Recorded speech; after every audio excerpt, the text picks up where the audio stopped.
काढले, मुंडन केलं, जाडे कपडे घातले आहे ना, 12च्या आत, मग ते 1च्या आत का जेवण केलं, मग ते चिकट नाही, मीठ नाही, तेलकट नाही, तळलेलं नाही आहे ना, काय काय ठिकाणी भेटलं. परंतु एवढं तुमच्याकडे जे खात आहे ते तुम्हाला मिळालं का?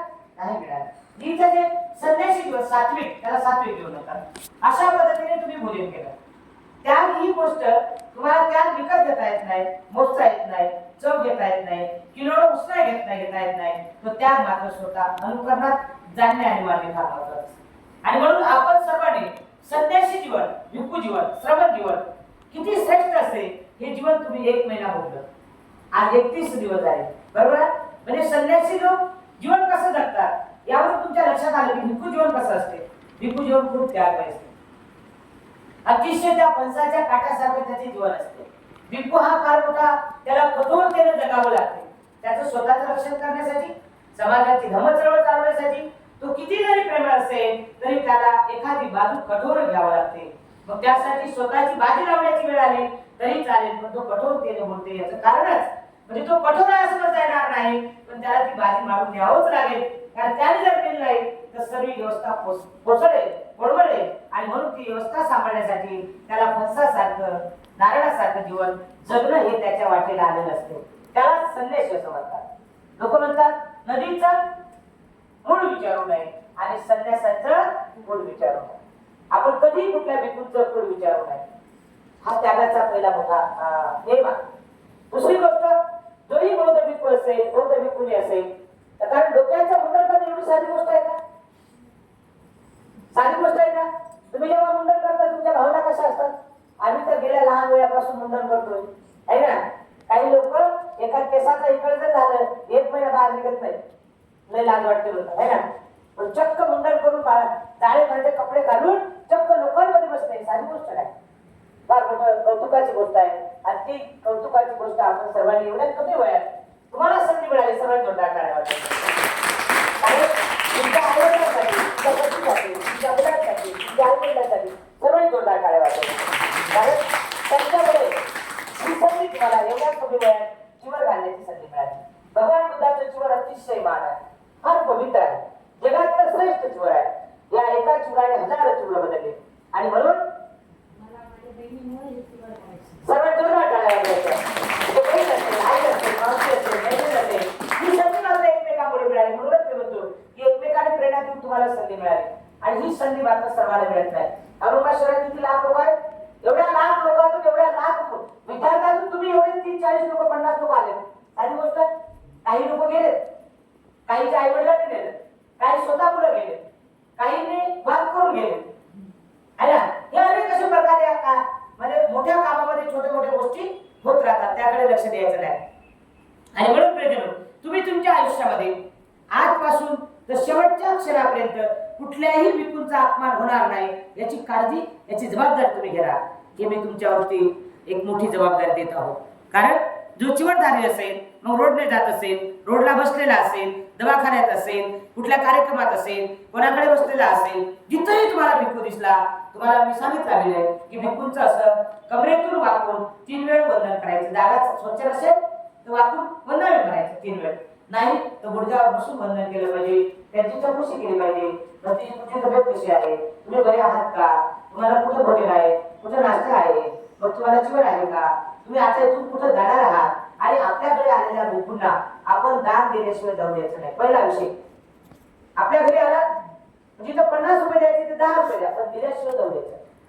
आपल्या घरातून भक्तीची बिगर दानाचा जाऊ द्यायचा नाही. बुद्ध जयंती, भीम जयंती आणि परिषदामध्ये आपण जिथेही कुठे असेल तिथे आपण दान दिलं पाहिजे. कुठे असेल, तुम्हाला तिथं वाचलं, ऑनलाईन आता सिस्टीम चालू आहे, तुम्ही ऑनलाईन सुद्धा त्या परिषदेला पुण्य आणि कुशल करणं हे तुमच्या जीवनाचा वाटा झाला आहे. तुमच्या जीवनाचा विभाज्य भाग झाला तुम्हाला. आता तुम्हाला त्याच्यात सहभागी व्हावं लागेल. तुम्ही जितली लय मोठं छोटं काम दिलं पाहिजे. एखाद्या भिक्खूंबद्दल कोणी अपशब्द बोलत असेल, एखाद्याबद्दल गैरसमज करत असेल, एखाद्याबद्दल शंका निर्माण करत असेल, एखाद्याबद्दल अफवा वाढत असेल, एखाद्याबद्दल वाईट चर्चा होत असेल, तिथे जाऊन तो निवाडा करणं आपलं कर्तव्य आहे. जर तुम्हाला कळलं एखाद्या व्यक्तीबद्दल, तिथे स्वतः जायचं, आपण त्याच्या रूममध्ये बसायचं, त्यांना सांगायचं मला असं ऐकलं, काय झाले सांगावं मग. त्याच्यावर पर्याय काढायचा आणि मग त्याच्यावर तोडगा काढून भंतीला मोकळं करायचं. ही जबाबदारी आपण घ्यायची. भंतीची बदल कोणी टीका करत असेल त्याला पहिला प्रश्न विचारायचा, तू जीवन घेतलं का? कोणता प्रश्न विचारायला पहिले? एखाद्या बोलत अरे भंतीची काय मूर्ख आहे, भंतीची काय करायचं? मला माहित आहे भंती काय काय लोक म्हणतात. त्याला पहिले सांगायचं, दादा तू जीवन घेतला का? बोलले नाही. मग काय ते काय तुला बोलायचं, घेतात आपण द्यायच काय? जर जीवन घेतलं असेल त्याला विचारायचं, तुझा गुरु कोण आहे? तुझ्या गुरुला प्रवचनात काय सांगितलं? तुला वेद दिले माहित नाही? अरे तू जीवन घेतलं होतं. तू जीवन घेतलं, तुला जर एखाद्या वाटलं असतं तर त्याला सांगायचं, समजून सांग. काही लोकांना अज्ञानात कळत नाही. आपल्या महाराष्ट्रामध्ये औरंगाबाद सारखं शहर नाही. औरंगाबादचे लोक भंतीची टीका करत नाही, चर्चा करत नाही, गैरसमज निर्माण करत नाही, अपशब्द बोलत नाही. औरंगाबाद शहराच्या उपासकासाठी सर्व जोरात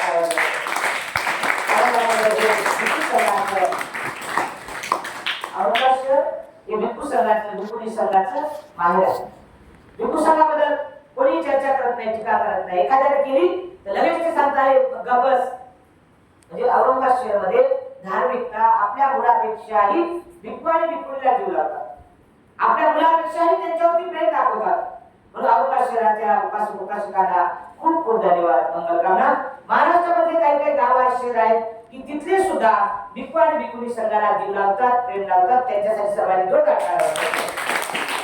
भारतामध्ये सुद्धा काही नगरातील, काही गावातील, काही शहरातील, काही खेड्यातील उपासक भारतामधून सुद्धा काही काही जीव लावतात. त्यांना माहिती नाही, तेच लोक टीका करतात. ज्यांना माहिती आहे ते लोक टीका करत नाही. भारतातील सर्व उपासकांसाठी सर्वांनी जोरदार टाळ्या वाजवा. यासाठी आपण सांगतोय की उपासक हा धार्मिक असतो, प्रगावर असतो.